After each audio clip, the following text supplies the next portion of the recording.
Make को अपने घर के पिछले सहन की खोज लगाना बहुत पसंद था।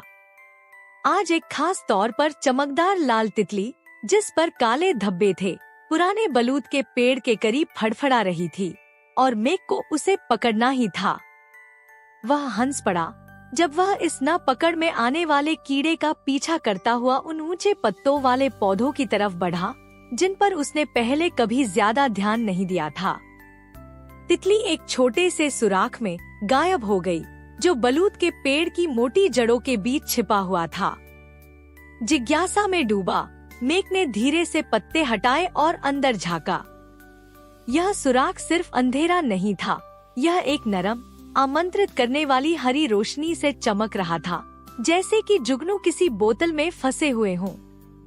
वह पल भर के लिए रुका, फिर उसकी रोमांच प्रिय आत्मा हावी हो गई।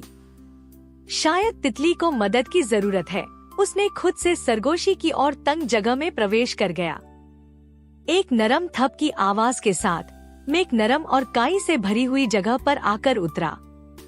उसने पलकें झपकाई, जो कुछ वह देख रहा था उसे समझने की कोशिश करते हुए। वह अब अपने आंगन में नहीं था। उसके ऊपर घास के पत्ते पेड़ों के तनों की तरह मोटे थे। रंगीन छोटे घर, बलूत के दानों और चटक फूलों की पंखुड़ियों से बने हुए दृश्य में बिखरे हुए थे। और फिर उसने उन्हें देखा, छोटे लोग, बौने, जो उसके एक्शन फिगर्स से भी छोटे थे, लंबी सफेद दाढ़ियां और चमकदार रंगीन कपड़े पहने हुए थे, हैरानी भरी आंखों से उसकी ओर देख रहे थे। एक बौना सावधानी से एक चमकदार लाल लेडीबग को एक छोटे कपड़े से चमका रहा था, जबकि दूसरा एक खाली बीच में चमकती हुई ओस की बूंद को उठाकर ले जा रहा था। एक बौना, जिसकी लंबी बहती हुई सफेद दाढ़ी, एक चटक नीली नुकीली टोपी और एक खुशगवार पीला कुर्ता था, आगे बढ़ा। उसके हाथ में एक छोटी, खूबसूरती से तराशी हुई लकड़ी की छड़ी थी। वह थोड़ा घबराया हुआ लग रहा था, लेकिन उसने मेक को एक छोटी, हल्की सी मुस्कान दी। दूसरे बौने बड़े बड़े मशरूमों और रंगीन फूलों के गमलों के पीछे से झांक रहे थे। उनके छोटे चेहरे भय और तीव्र जिज्ञासा का मिश्रित भाव प्रकट कर रहे थे, जब वे अचानक अपनी जमीन में प्रकट हुए इस विशाल लड़के को देख रहे थे। मेक को एहसास हुआ कि वह इन छोटे लोगों के लिए किसी विशालकाय की तरह दिखता होगा। वह सावधानी से टांगे मोड़कर बैठ गया, यह प्रयास करते हुए कि वह ज्यादा डरावना न लगे। बूढ़ा बौना एक मजबूत लाल मशरूम पर खड़ा हुआ, एक तेज, चमकदार आवाज में बोला, जो मेक को मुश्किल से समझ में आ रही थी। उसने पूछा कि मेक कौन है और वह उनकी जादुई दुनिया में कैसे पहुंचा। मेक ने तितली का पीछा करने और गलती से छुपे हुए सुराख में गिरने के बारे में बताया। कुछ बहादुर युवा बौने करीब आ गए, उसके बड़े जूतों और उसके एमए के हुडी की ओर हैरानी से इशारे करने लगे, यह दिखाने के लिए कि उसका कोई बुरा इरादा नहीं था। मेक ने बौनों की मदद करने की पेशकश की।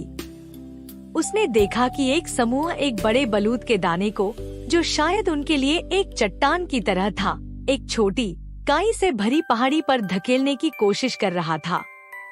सावधानी से सिर्फ एक उंगली का उपयोग करते हुए मेक ने बलूत के दाने को हल्का सा धक्का दिया। वह आसानी से पहाड़ी पर चढ़ गया और बौने खुशी से चहकने लगे। उनके छोटे चेहरे कृतज्ञता से चमक उठे। बौने, जो अब अपने विशाल मेहमान से परिचित हो चुके थे, मेक को अपने खेलों में शामिल होने के लिए आमंत्रित करने लगे।